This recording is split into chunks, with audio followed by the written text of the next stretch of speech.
झारखंड में शराब की खुदरा बिक्री अब निजी हाथों में होगी। प्रदेश सरकार अब होलसेल का काम करेगी। लॉटरी के जरिए दुकानों का आवंटन किया जाएगा। 1 महीने के भीतर इसे लागू करना है। गुरुवार को राजधानी रांची स्थित झारखंड मंत्रालय में मंत्रिपरिषद की बैठक के उपरांत झारखंड उत्पाद नियमावली 2025 को स्वीकृति प्रदान की गई। अब प्रदेश में खुदरा शराब की बिक्री निजी हाथों में होगी। मंत्रिपरिषद की बैठक के बाद कैबिनेट सचिव ने इस बात की जानकारी दी। प्रस्ताव संख्या 16 उत्पाद एवं मद्य निषेध विभाग से झारखंड उत्पाद मदिरा की खुदरा बिक्री हेतु दुकानों की बंदोबस्ती एवं संचालन नियमावली 2025 के गठन के संबंध में। वहीं उत्पाद एवं मद्य निषेध विभाग के सचिव ने बताया कि राज्य में थोक बिक्री की जिम्मेदारी झारखंड राज्य बेवरेज कॉर्पोरेशन लिमिटेड के पास होगा। वहीं खुदरा शराब की बिक्री निजी हाथों में रहेगी। जो नई नियमावली गठित की गई है, इसके तहत जो बेसिक डिफरेंस रहेगा ऑपरेशन में वो है कि पहले JSBCL होलसेलर भी रहे हैं और रिटेल भी अपना चलाते थे। अब है कि होलसेल रहेगा, JSBCL के पास एक्सक्लूसिव राइट रहेगा, बट प्राइवेट प्लेयर्स रहेंगे रिटेल में। ये हमारा सबसे बेसिक डिफरेंस है। 1453 दुकान अभी आइडेंटिफाइड है जिस पे हम लोग कार्रवाई करेंगे और खोलेंगे। उत्पाद सचिव ने बताया कि अभी 1453 दुकानें चल रही हैं। निजी हाथों में दुकान का आवंटन लॉटरी के माध्यम से किया जाएगा। एक व्यक्ति को सभी जिलों में अधिकतम 36 दुकानें मिलने का प्रावधान है। एक जिले में जो दुकानों का समूह बनाया जाएगा, 1 दुकान भी हो सकता है, 2 दुकान भी हो सकता है, 3 या 4 दुकान तक का समूह हो सकता है। तो एक व्यक्ति को मैक्सिमम एक जिला में मैक्सिमम 4 ग्रुप मिल सकता है, 3 ग्रुप मिल सकता है। तो अगर तीनों ग्रुप जो है 4-4 दुकानें का रहेगा तो मैक्सिमम 12 दुकानें मिल सकती हैं। एक व्यक्ति को पूरे स्टेट में 3 जिला में ऐसा मिल सकता है, तो एक व्यक्ति मैक्सिमम 36 दुकान ले सकता है।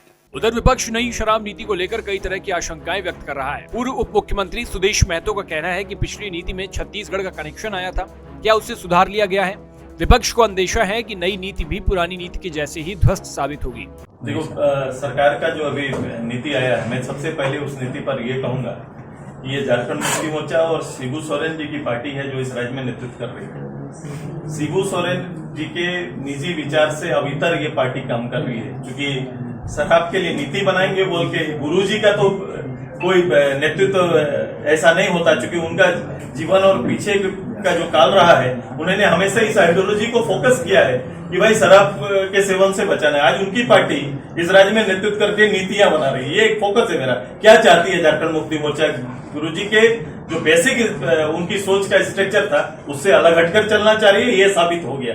दूसरा कि पुराने जो इस सरकार में और सरकार का लिंक जो अभी छत्तीसगढ़ से कनेक्ट है, जिस पर अभी कई सारे आरोप लग रहे हैं, कई सारे जांच चल रहे हैं, इनको भी आप देख लेना, उनसे सीख लेना चाहिए। आज भी इस नीति में बनाने में सरकार ने कुछ चीजों पर जिन चीजों पर ध्यान देना चाहिए उनको ध्यान न देकर बैकडोर से इसमें भी अपना काम और गलत रूप से इस राज्य में काम करने के लिए उसको पारदर्शी बनाने का जो सजेशन लोगों से मांगा था, वो सजेशन को दरकिनार करते हुए निर्णय लिया है। वहीं झारखंड उत्पाद नियमावली 2025 की स्वीकृति मिलने के बाद उत्पाद एवं मद्य निषेध मंत्री ने कहा कि लगभग 1 महीने के अंदर सारी प्रक्रिया पूरी कर ली जाएगी।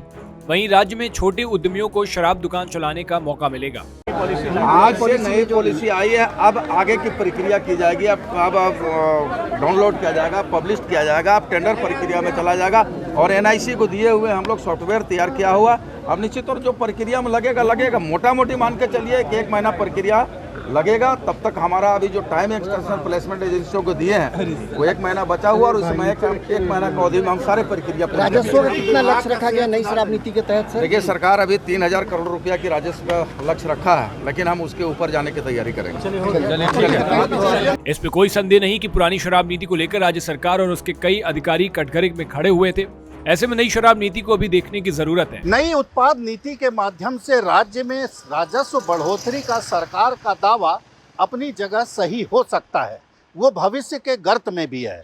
लेकिन इतिहास को अगर टटोला और देखा जाए तो विपक्ष का ये आरोप कहीं न कहीं समीचीन प्रतीत होता है कि राजस्व के मामले में इसी सरकार की पुरानी नीति कहीं न कहीं कटघरे में रही है। ऐसे हालात में सरकार को चाहिए कि नई नीति को लागू करने में इन बातों का जरूर ध्यान रखा जाए। भारत एक्सप्रेस के लिए कैमरामैन धर्मेंद्र के साथ मधुकर आनंद, रांची।